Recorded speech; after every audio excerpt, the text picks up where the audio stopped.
بسم اللہ الرحمن الرحیم۔ اللہم صلی علی محمد وعلی آل محمد کما صلیت علی ابراہیم وعلی آل ابراہیم انک حمید مجید۔ اللہم بارک علی محمد وعلی آل محمد کما بارکت علی ابراہیم وعلی آل ابراہیم انک حمید مجید۔ رب اشرح لی صدری ویسر لی امری واحلل عقدۃ من لسانی یفقہوا قولی۔ السلام علیکم دوستو، میں ہوں ایک عام سا مسلمان فقیر معصوم وارسی۔ دوستو، آج آپ کے ساتھ ایک ایسے نقطے پہ گفتگو کرنے کو دل چاہ رہا ہے کہ جس پہ آپ نے کبھی غور نہیں کیا ہوگا، اور اس نقطے کے حوالے سے اگر کبھی کہیں سنا بھی ہے تو اس کی حقیقت سے صحیح طریقے سے لوگ روشناس نہیں ہیں۔ وہ نقطہ یہ ہے کہ انسان جب مر جاتا ہے، یعنی اس دنیا سے جب وہ کوچ کر جاتا ہے اور جب اس کی روح پرواز کر جاتی ہے، تو ایسے میں اکثر ایسا ہوتا ہے کہ مردے کی آنکھیں کھلی رہ جاتی ہیں۔ مردے کی آنکھیں کھلی رہ جاتی ہیں۔ بڑی سوچنے والی بات ہے کہ جب ہر چیز بے جان ہو گئی تو آنکھیں بھی بند ہو جانی چاہیے۔ آنکھیں کیوں کھلی رہ گئی؟ آخر ایسا کیا ہے کہ یہ آنکھیں اکثر کھلی رہ جاتی ہیں؟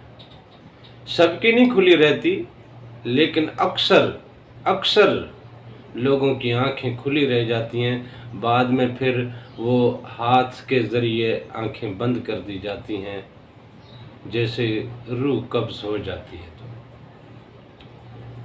اصل میں یہ کس کا انتظار ہے؟ ان کو کس کے انتظار میں یہ کھلی رہیں؟ کس کو دیکھنے کے لیے یہ کھلی رہیں؟ حقیقت میں یہ کسی کے انتظار میں نہیں کھلی،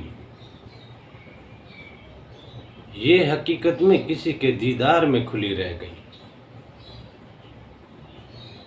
اب جب اسے وہ دیدار ملا تو وہ اس دیدار میں ساکت ہو گئی، وہ اس دیدار میں آنکھیں جم گئیں، وہ آنکھیں اس دیدار میں پتھرا گئیں، وہ آنکھیں اس دیدار میں مقفل ہو گئیں، وہ آنکھیں اس دیدار میں رک گئیں، ٹھہر گئیں، کھلی کی کھلی رہ گئیں۔ وہ دیدار کا لمحہ ان آنکھوں سے پھر اوجھل نہیں ہوتا، اور پھر یہ کبھی اوجھل نہیں ہوتا، کیونکہ ہم اس بات سے واقف نہیں ہیں، ہم نے کبھی اس بات کا دیدار کیا نہیں ہے، اس ماحول کا، اس موقع کا ہم نے کبھی دیدار کیا نہیں ہے، تو اس لیے ہمیں اس بات کا اندازہ نہیں ہے کہ اس دیدار کے وقت یا اس وقت جو کچھ دکھائی دیتا ہے اس میں ایسا کیا ہے کہ آنکھیں جب اسے دیکھتی ہیں تو ٹھہر جاتی ہیں، رک جاتی ہیں، کھلی کی کھلی رہ جاتی ہیں۔ وہ ہم نے کیوں نہیں دیکھا؟ وہ دیکھا اس لیے نہیں ہے کہ ہم نے ابھی تک اپنی ذات کو نہیں پہچانا، ہم نے اپنی ظاہری ذات کو نہیں پہچانا تو باطنی ذات کو کیا پہچانیں گے؟ ہم نے ابھی تک اپنا پورا ظاہر تک نہیں دیکھا، نہیں پرکھا، نہیں سمجھا، تو ہم اپنی باطن کو کب دیکھیں گے، کب پرکھیں گے، کب سمجھیں گے؟ اور جب تک ہم اسے سمجھتے نہیں ہیں، ہم اسے جانتے نہیں ہیں اپنے باطن کو، ہمارے باطن میں جو اللہ تعالیٰ نے قدرت کے راز پنہا رکھے ہیں، ہمارے باطن میں اللہ تعالیٰ نے جو کائنات پنہا رکھی ہے، ہمارے باطن میں اللہ تعالیٰ نے جو راز پنہا رکھے ہیں، ہمارے باطن میں جو اللہ تعالیٰ نے ایک بڑی کائنات پھیلا رکھی ہے، اس باطن کی اس کائنات کو ہم نے کبھی دیکھا نہیں ہے، کبھی اس کو پرکھا نہیں ہے، کبھی اس کو جانا نہیں ہے۔ اسی لیے تو حضور پاک نے فرمایا تھا کہ من عرف نفسہ عرف ربہ، جس نے اپنے آپ کو پہچانا اس نے اپنے رب کو پہچانا۔ اب نفسہ کا معنی اکثر تو یہی کیا جاتا ہے کہ جس نے اپنے آپ کو پہچانا، لیکن یہاں اگر معنی ہم نفس کے نفس ہی لے لے، جو انسان کا لطیفہ نفس ہے، جو کہ نار کی پیدائش ہے، جو کہ عزازیل اور ابلیس سے جس کی مشابہت اور مماثلت اور اسی سے نسبت ہے، تو اگر اسی کو ہی ہم لے لیں تو در حقیقت ہم نے نفس کو بھی ابھی تک نہیں جانا نا۔ ہم بہت سارے معاملات میں یہ کہتے ہیں کہ ہم تو بھائی اللہ والے ہیں، ہم فقیر لوگ ہیں، ہم کسی سے کچھ نہیں کہتے، ہم کسی سے کچھ نہیں جناب چھپاتے، لیکن حقیقت میں وہ اپنی ذات کے خول میں، اپنی انا کے خول میں پھر بھی قید ہوتے ہیں۔ یہ انا کا بت نہیں توڑ پاتے۔ حقیقت تو یہ ہے، ہم لوگوں کو یہ بتلانا چاہتے ہیں، دکھلانا چاہتے ہیں کہ ہم بڑے اللہ والے ہیں، ہم لوگوں پہ یہ ظاہر کرنے کی کوشش کرتے ہیں کہ ہم تو فقیر درویش لوگ ہیں۔ یہ دکھلانے کی جو طلب ہے یہ بھی تو نفس کی طلب ہے۔ آپ کو پہلے بھی بتایا تھا کہ نفس کی جو اقسام ہیں، ان ہر قسم کی، ان اقسام میں سے ہر قسم کی ایک خوراک ہے، وہ اس خوراک پہ زندہ رہتا ہے۔ نفس امارہ جو ہے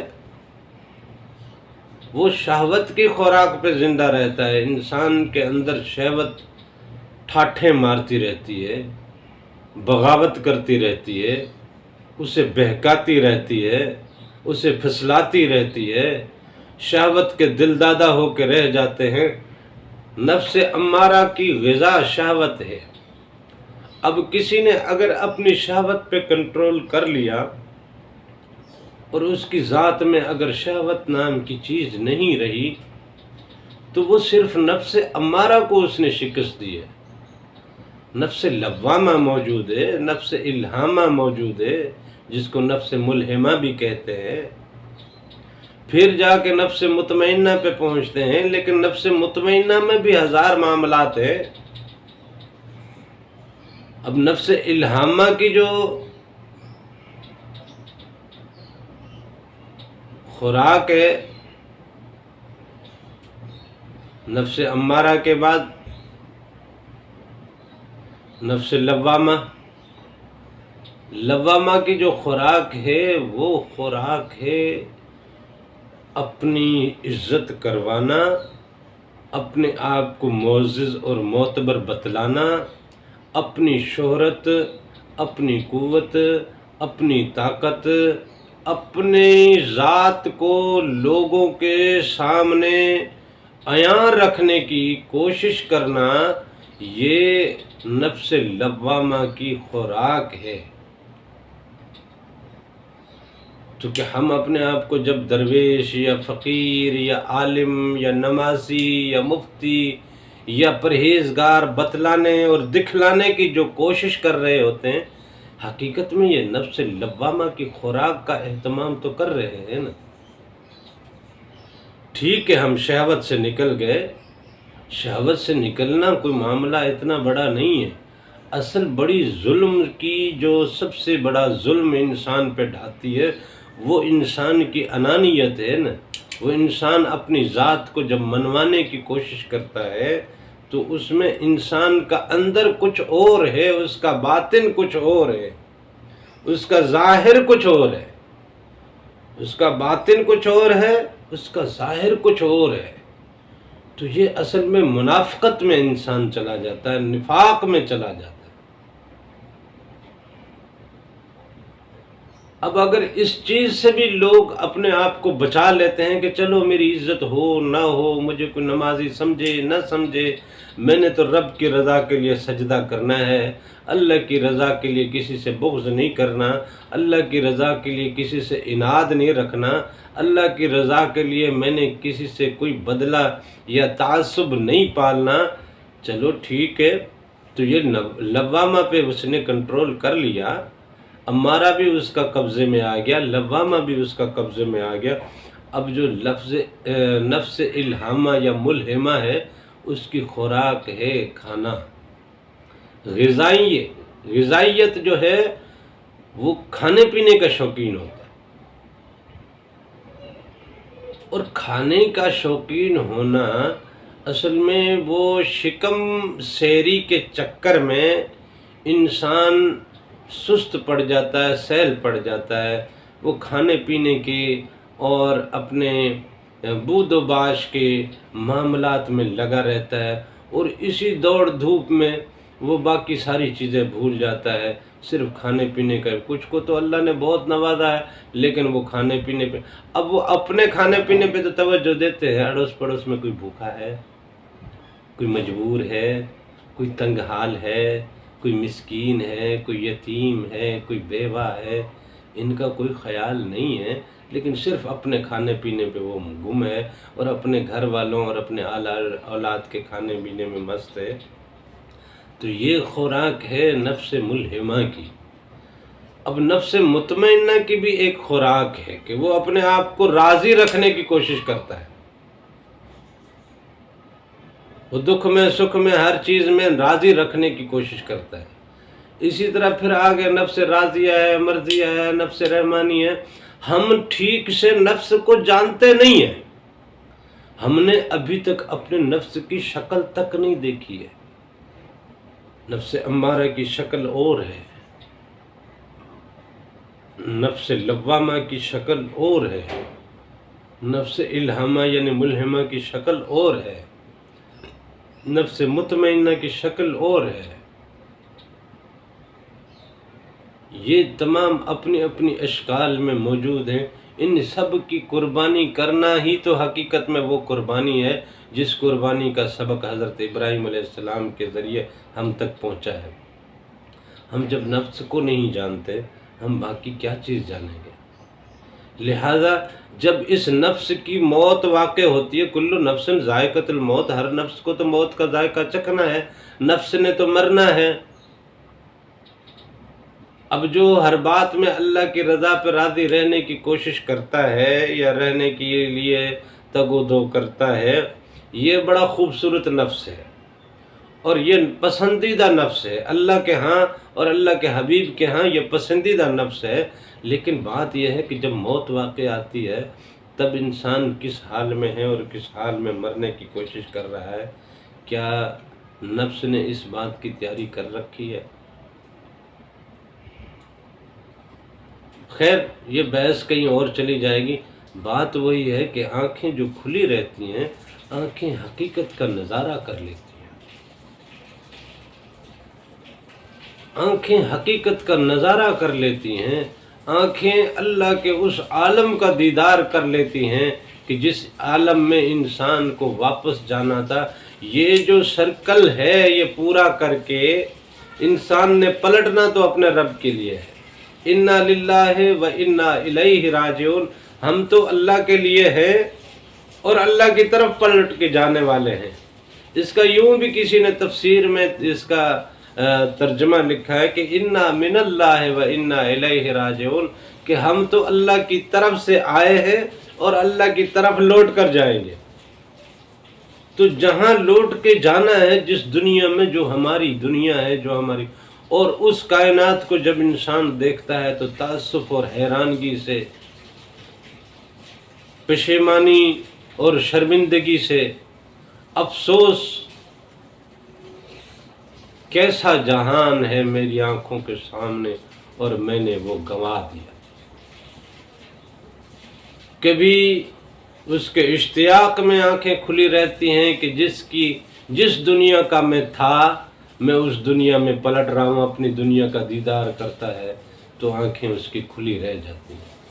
جس دنیا کا تھا اس دنیا کی طرف میں پلٹ تو رہا ہوں، لیکن اس دنیا کے لیے میں نے کچھ کیا نہیں ہے، اس افسوس میں، اس غم میں اس کی آنکھیں کھلی کی کھلی رہ جاتی ہیں، اس کی آنکھیں تکتی رہ جاتی ہیں کہ ہائے کاش میں نے کیا نقصان کر ڈالا، ہائے کاش میں نے کیا کر ڈالا، کیا کر ڈالا میں نے۔ لہذا یہ آنکھیں کھلی اس لیے رہتی ہیں کہ انسان حقیقت کا نظارہ کر لیتا ہے، اور جب حقیقت کا نظارہ ہو جاتا ہے تو وہ حقیقت اس سے پھر اس کی آنکھوں سے اوجھل نہیں ہوتی، اس کی آنکھوں سے اوجھل نہیں ہوتی۔ اسی حقیقت کا نظارہ اگر آج کر لیں تو ہماری آنکھیں کبھی نیند کو ترجیح نہ دیں، ہماری آنکھوں میں دنیا کبھی نہ آئے، ہماری آنکھیں بند ہو کر بھی اسی نظارے میں گم رہے، ہماری آنکھوں میں بس وہی نظارہ بس جائے، رچ جائے، گھر کر جائے، لیکن اس نظارے کی طلب ہی نہیں ہے، کوشش ہی نہیں ہے، اس نظارے کو دیکھنے یا اس نظارے میں جانے کی جد و جہد ہی نہیں کی ہے، اس چیز کا علم ہی نہیں ہے۔ مسئلہ تو یہ ہے کہ علم ہی نہیں ہے، اور ہمارا اس بات کی طرف کوئی رجحان بھی نہیں ہے کہ کمائیں گے نہیں تو کھائیں گے کیا، یہ نہیں کریں گے تو یہ کیسے ہوگا، وہ نہیں کریں گے۔ یعنی جس مالک نے تمام اسباب بنا کے اس دنیا میں بھیجا اس پہ ایمان ختم ہو گیا، اپنی ذات پہ، اپنی قابلیت پہ، اپنی محنت پہ، اپنی طاقت پہ، اپنے علم پہ، اپنے عقل پہ ہمارا ایمان ٹھہر گیا ہے۔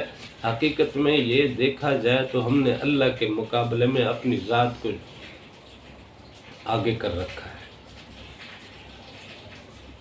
یہ جو اپنی انا کا بت ہے، اپنے علم کا بت ہے، اپنی عقل کا بت ہے، اپنی طاقت کا بت ہے، یہ بت بھی تو ہم نے تیار کر رکھے ہیں۔ ان بتوں کی پوجا میں تو لگے رہتے ہیں، اللہ پہ بھروسہ کب کرتے ہیں؟ ہم اللہ پہ بھروسہ کب کرتے ہیں؟ ہم تو ان چیزوں میں لگے رہتے ہیں۔ جہاں سا مردے کی آنکھیں حقیقت دیکھ کے کھلی رہ جاتی ہیں، اور پھر کھلی کی کھلی رہ جاتی ہیں، حقیقت دیکھنے کے بعد پھر کھلی کی کھلی رہ جاتی ہے۔ سارا فلسفہ یہ ہے آنکھیں کھلی رہنے کا۔ اللہ تعالیٰ سے دعا ہے کہ وہ ہمیں اور مجھے اور آپ کو اپنی اس حقیقت کی دنیا کا نظارہ کروائے، اور اسی نظارے میں ہمیں مست کر دے، اس نظارے کے علاوہ پھر کچھ اور دیکھنے کی ہمیں توفیق بھی نہ دے۔ اللہ تعالیٰ اپنے اور اپنے حبیب کے عشق کی دولت سے مالا مال کرے، آمین، جزاک اللہ۔